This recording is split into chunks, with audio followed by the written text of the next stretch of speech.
So excited. I didn't know they had Jason's Deli in Louisiana, but they do. So we're gonna go get us some salad before we get on this boat because I'm hungry.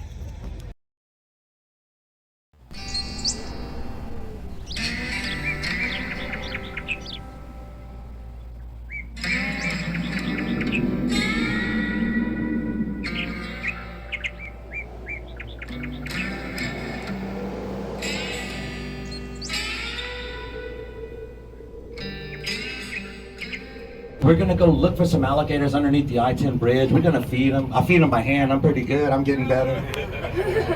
But we're gonna have to go underneath the bridge to see them, just because there's been a lot of activity here, and the alligators they're really kind of shy, to be honest with you. So we're gonna go for a little boat ride. We're gonna talk about the history of the swamp, all that good stuff. Oh, we do have a fish that jumps in the boat. It's called Asian carp.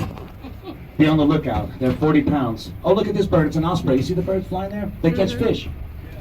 They're fishing hawks. They catch 1 out of every 3 fish they try for. We'd be lucky if we saw one catch one. A lot of times what they'll do is they put the sun to their back. They blind the fish. They come out of the sky like Zero pilots, man. The fish never stand a chance, dude. And as we get closer to that I-10 bridge, we're going to start to see more wildlife. We're going to see more boaters over there, too. You're going to see some good boaters and some bad boaters. Y'all tell me which is which. Thanks for coming to McGee's. Check it out, y'all. Look at the houseboat in the trees. You see that house? Oh.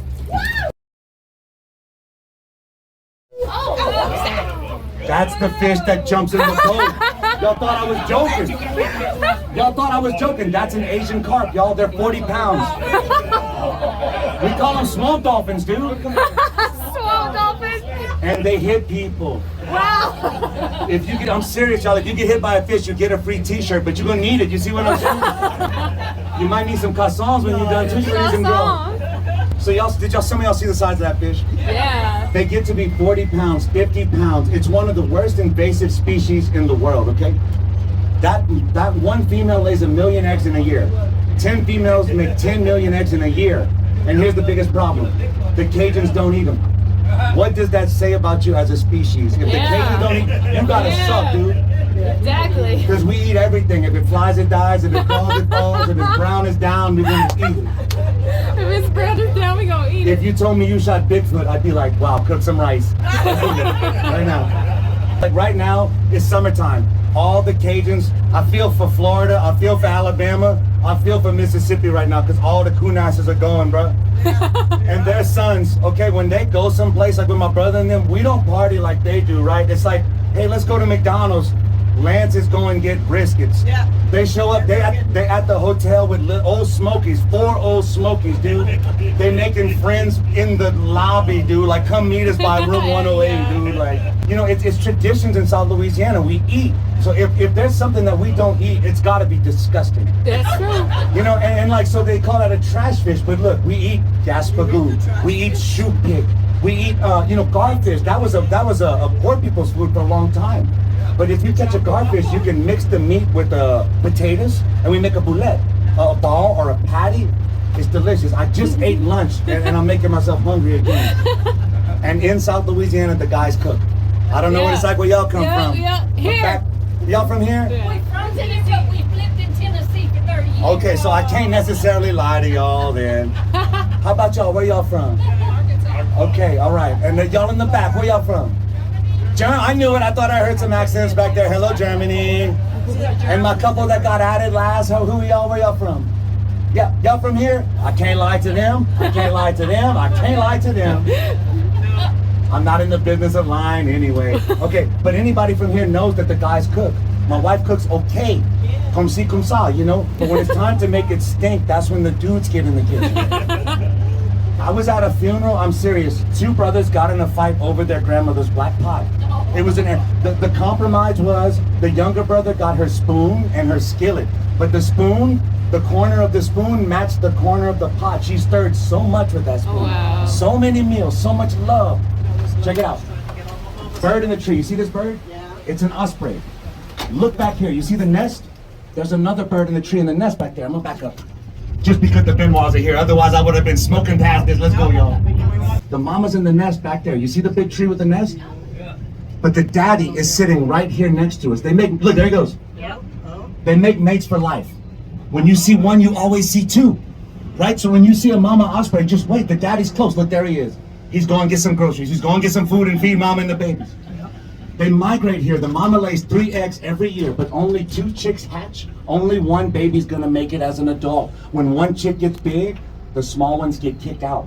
So here's the thing to remember about the osprey. They catch 1 out of every 3 fish they try for. They go down feet first. They come up with fish 4 or 5 times their size. When they fly away with fish, they turn the fish's head into the wind. And their vision is 20/8. If you could see like an osprey, you could stand on a 9-story building and see an ant. Okay. All right, look at this couillon. Slow down, there's a bunch of stumps right there. Yes, sir. Did he flick me off or give me the captain signal? It better be this. Hello and welcome to the Atchafalaya River Basin. Atchafalaya. I don't know how the hell you were saying that word before today, but it's Atchafalaya. But this area is 1.4 million acres. It's hard to put that into context. It's 25 miles wide. Right now, it's about 4.5 foot deep where we are. But think about it. Can you see where it would go from 4 foot to like 1 foot right there? Like I've lived here my whole life. I've never just taken off through these stumps. You could tell who's not from here based on where they drive. You see all the people today? Nobody's just cutting through there, right? Because it's a minefield of stumps. We're on the Mississippi watershed. So what that means is this water comes from 32 states and 3 Canadian provinces. It's not just regular water, it's snowmelt from Iowa. It's rain from Michigan. Right now, the Mississippi River is overflowing its banks in other parts of the country. That water's coming down here. And at the end of summer, we're gonna see that high water, that kind of crust. But it comes from 32 states and 3 Canadian provinces. This is the largest freshwater basin in North America. So here's the big takeaway. 1.4 million acres. This is the largest body of water in North America, 3rd largest in the world, okay?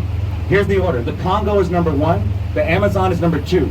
The Atchafalaya is number 3 in the world. So when you think of the Atchafalaya, think of the Congo, think of the Amazon, right? The Mississippi River used to run through here, but there was a flood in 1927. When I tell you we talk about the flood of 27 like it was yesterday here, okay? It shaped this landscape forever.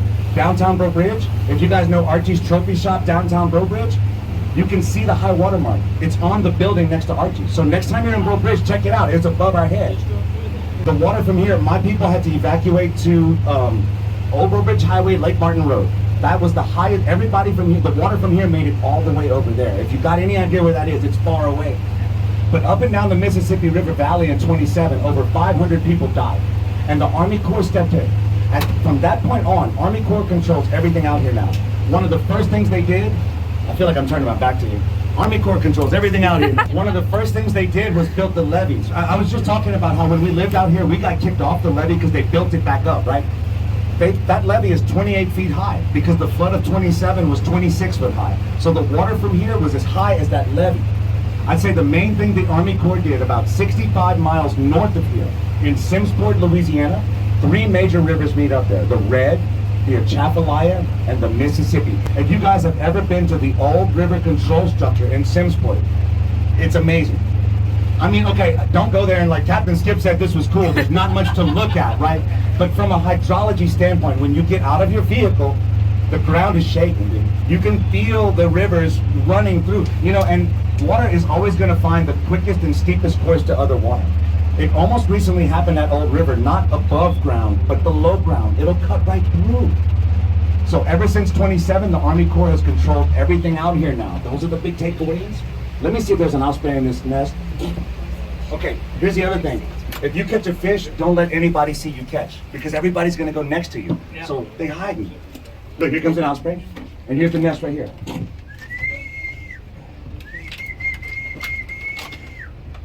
Now there's a lot of people by her. I wouldn't be surprised if she doesn't land immediately. The osprey were almost on the endangered species list. And all raptors in the 60s, DDT was a pesticide that would get into their food chain, and they would sit on their eggs to hatch, and they become so fragile that they would break.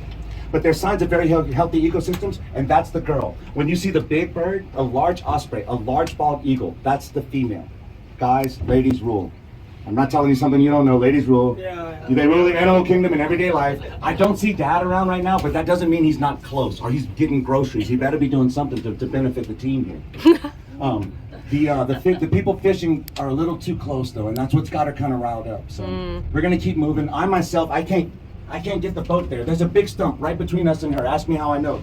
I love driving somebody else's boat, boy, you better believe it. So as we get closer to the bridge, we start to see great egrets. If you see a white bird, it's not a crane or a stork, it's a great egret, 48-inch wingspan, symbol of the National Audubon Society. That same bird in gray or blue is a great blue heron. I don't get boaters envy too often, but this guy's my hero. He's got a party barge with a 250. Look, all the grandkids, boy, look. It's not uncommon to have 2 generations. What's up? My horn is broken. What's up, BB?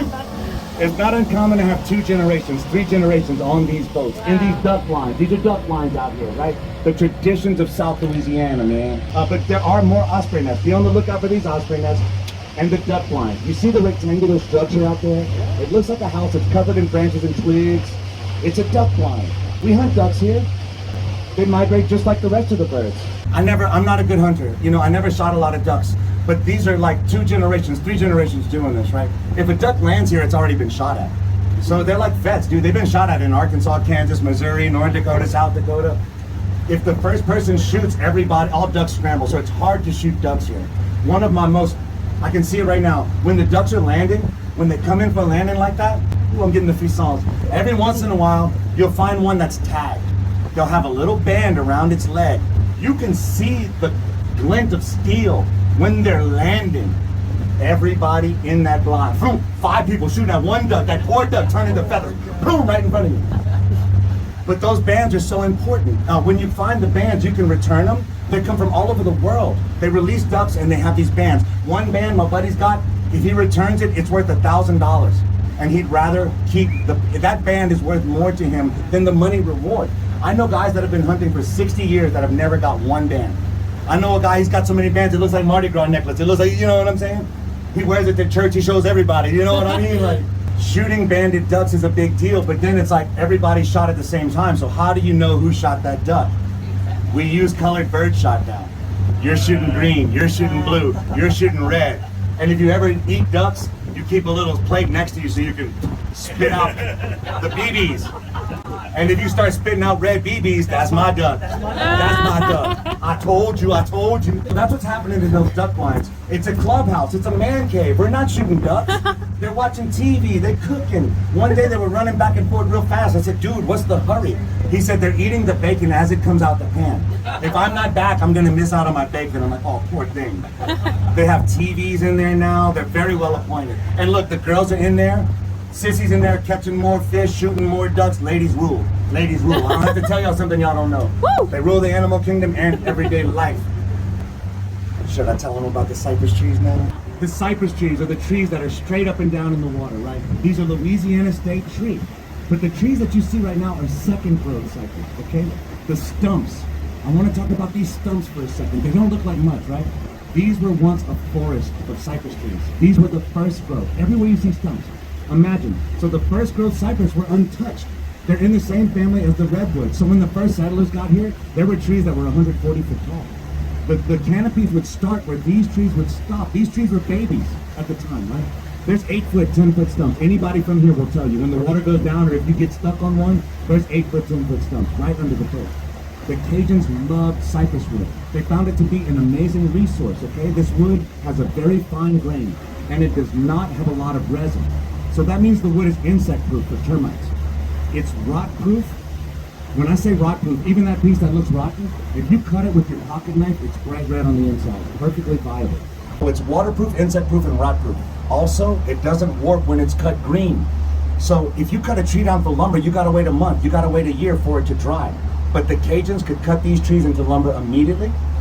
We'd use it for shingles for our roof. That was the main thing, shingles for our roof. Here's the problem. The lumber companies found out they cut down every tree that they could in the 1900s. They'll never grow back. Cypress trees have to have dry land. All plants have to have dry land. The trees do well in the water. Their root systems mimic their canopies. So everywhere you see trees or dry land, when the water goes down, when we get underneath the bridge, you'll start to see islands where these trees are, right? But they have to have dry land, and ever since the flood of 27, it stays wet year-round. So cypress logging was made illegal. These trees have been protected since the 1900s. Here we go. That's an alligator head for sure, for sure. So the gator's swimming here. Man, what? You're gonna be fâché when I blow up this spot. When you see an alligator, you can tell how long it is. The distance from the eyes to the nose in inches is how long it is in feet, Okay? So 6 inches, 6 foot gator. 8 inches, 8 foot gator. Also, they grow 1 foot every year for the first 10 years.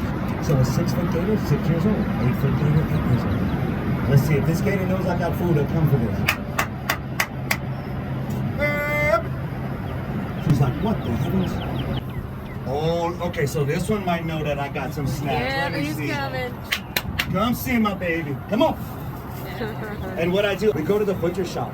Come see, girl. Whatever they trim that day at the butcher, that's what we feed them. Oh, he's coming. Yeah, let me see. Come see my girl. Oh boy, big old chunk here. Okay. Good size. Let me see if I can get a little bit closer. Wow. You can see the black dots along their jawline? Those are pressure sensors. Come see my love. Oh, it's okay. Everybody's cool here. Come on. Come see my girl. Come on. Here. Oh. Oh. Did she get it? I hooked her in the snoot. I didn't mean to. It'll come back up. Woo! Come get that meat. So that meat doesn't stink. It's fresh from the butcher shop. If I let it sit in the sun, she'd be all over it. Get with me. She gonna get it. Come on, girl. She gonna get it. She's a mama with babies, dude. She needs to eat.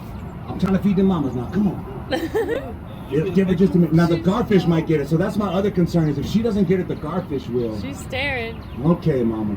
Yo, we're gonna keep moving, but I tell you what, we're gonna come back this way. She's If she going. don't get that piece, come on, girl. It's a look. They just trimmed ribeye. This is ribeye fat. Like if she don't get it, I'm gonna turn around and go get that meat. I don't trim coupons, but I will pick some fat back up out the water. Come on, my girl. Did she not get it? Okay. She wants it from her daddy. Sha. She wants it from her daddy. It doesn't stink, but she'll get a whiff of it in just a second. Does anybody know what you call a group of alligators, like a gaggle of geese or a murder of crows? It's called a congregation. Yeah.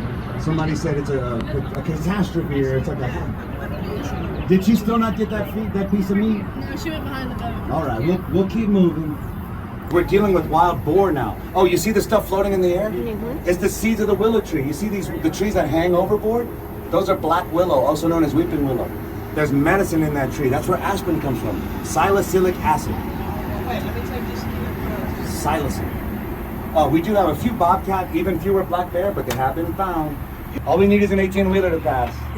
Any minute now. They're gonna come. They didn't do it. It's like, where are they when you want them? Okay, dude. Come on. I know you see us. Oh, yeah. There he goes. Woo! He was on his phone. That's how high the water gets at the end of summer. Think about that much water over 1.4 million acres. Also, you see these kind of gelatinous sacks on the jelly kind of sacks? Those are fish eggs, those are brim. We're gonna talk fishing in a second. But anytime you see guys up and down here with worms or crickets, they're catching brim. That's the evidence right there. Like Andy Griffith opening theme song, you know what I'm saying? The whole 18.2 miles was cleared by hand. All the pieces were shipped here from New Orleans over the course of 4 days per shipment. They would number the pillars in New Orleans, and when they get them here, they'd snap them together like Legos. All the pillars were sunk passively. They didn't bring a pile driver. They would take the road sections and stack them until the pillars would sink. Then they'd fill it with concrete, repeat the process. You can see the seams where they would stop one pillar and start another one. When you see the numbers spray painted, they recently inspected the bridge. Half heart, the bridge passed inspection. They felt all the way down, every one of these pillars. But to see them build this bridge, there's a 15-minute YouTube video called Swamp Expressway. If you want to watch some old timers taking pride in their work, check out Swamp Expressway.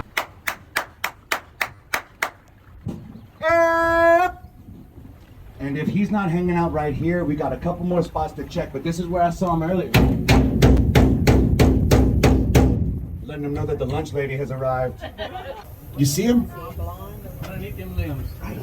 Look, there's one. So his okay. One of them, you can see his yellow. I'm gonna turn the boat around. You can see the yellow of underneath his jaw. So let me try to entice him just a little bit better. Let me find the right piece. Oh, this is the right piece. This is the piece right here. It floats. It's nothing but fat. You know, they hibernate from December to March, and when they hibernate, they live off of their tail fat. Really? Watch when he gets a bite. His little tail's gonna come out the water just like a dog with a treat, bro. I'm telling you, they just like some puppies. Watch. Shasha. Look his tail, look his tail. Now look, just like a dog with a treat. He's gonna take off with it, look. Yeah, that's about 8 foot one. I'd say. And now he knows the deal. Come see, big boy. Come on. There's another one coming at you. There should be. We should have probably about 5 or 6 of them. Is there another one? Yeah, there we go. Come on. They're kind of scared, but he'll come through. Come on, big boy. Come up and open. That's why I get paid the big bucks. I got 2 hands anyway. Come see my friend. Come show 'em how pretty you are. Come on. Everybody's cool here. Come on, you. Who's driving the boat? Come on. The brain is 14 grams the size of a walnut, and it's right in between their eyes. So when you see a gator's head out of the water, their brain has always got enough heat to function. They have 50 to 60 teeth in their mouth at any time. Come see, bud. Everybody's fine here. And they're not, like on TV. You see them on TV like, oh gosh, look at them, dude. They're like dogs. So it's getting a little bit cool, guys. That's never good when you're in a boat. That means that the weather's going to turn a little bit out on us. I'm going to go as fast as we can, which this is about it. We have copperheads. If you've ever seen a copperhead, they're beautiful. They look like leaves. But the copperheads are pretty, in my opinion. The worst snake to encounter is a cottonmouth, a water moccasin. The problem with those guys and gals, if that snake feels threatened, it will chase you. The more scared it gets, the angrier it gets, kind of like me. But like if you're hiking and you corner a cottonmouth, you gotta move and let it pass. I've heard of a cottonmouth dropping in a dude's boat. The dude shot through the boat, boom, boom, because the snake kept chasing him. It wouldn't leave him alone. If you can smell them before you see them. All of these snakes, if you're in the woods and all of a sudden you smell cucumbers, stop. It's snakes. If there's no cucumbers around, that's especially for the copperheads, especially the young copperheads. If you smell cucumbers, stop. Also with the copperhead, they're solid black and they're about as thick as your forearm. They don't get long, they get massive this way. If you get bit in South Louisiana, it's not a death sentence, okay? You don't have to cut the bite, you don't suck the venom, you don't tourniquet it, you get to help. I know it sounds counterintuitive, but the more you worry, the harder your heart's gonna be, and that venom's gonna course through your veins. So if you get bit, chill out. Just chill out. Relax, dude, it's fine. But get your butt to the hospital. We use, in Louisiana, I don't know about anywhere else, but in Louisiana, we use the same anti-venom for every snake here. We have 4 venomous snakes. The 4th one is coral snakes, okay? Red touches yellow, dangerous fellow, but they have no fangs. So for a coral snake to transfer its venom, it sucks on you. So the anti-venom we use, it's for the 3 snakes, the timber rattlesnakes, the copperheads, and the cottonmouth. It's from Australia and it comes from sheep. But you don't have to kill the snake, you don't have to ID the snake, you don't have to take a picture, just get your butt to the hospital. We use the same anti-venom. It's from sheep. My buddy had to get 12 shots of anti-venom. It was $430,000 before the insurance kicked in. Yeah, Germany. Americans have horrible insurance. I don't know if you know that about us. Also, we're being held hostage by our government. We need help. Yes. Not really. Send help. If the snake bite don't kill you, the bill will. As Americans, we don't know what we're gonna be hit with next. I wouldn't be surprised to get I'll be $430,000 to Lafayette General. Okay.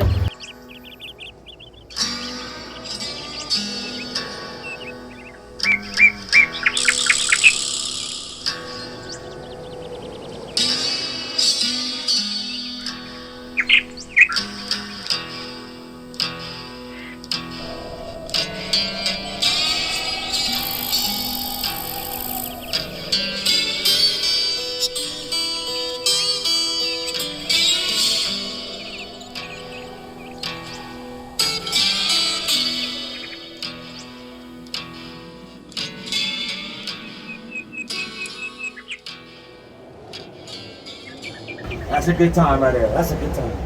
This is Cajun country. When you go to Baton Rouge and New Orleans, that's Creole.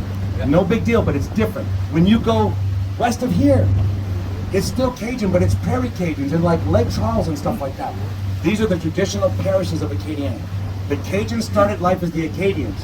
They got kicked out of France in the 1700s for religious persecution. We're gonna say religion because it's an easy answer, but they were Catholic. There were other Catholics there at the time, but for some reason, the Acadians got singled out for banishment. They got kicked out to Nova Scotia, Canada. So they went from, it was a very different landscape. They didn't know about the weather there. They didn't know where the food was. But not only did they survive, they thrived when they got there. There's evidence of those Acadians devising a series of pumps like check valves. Salt water could go out and fresh water could come in, or they improved the landscape so much that the British wanted it back. In 1756, in an event we call Le Grand Dérangement, the Great Derangement. 50 or 60 Acadian families were gathered up at gunpoint. A lot of us trace our traditional history and lineage back to those 50 or 60 traditional names. Benoit was one of those names. So here's what the British would do. They would board you up into your home. They would take a family, board you up, and set the house on fire.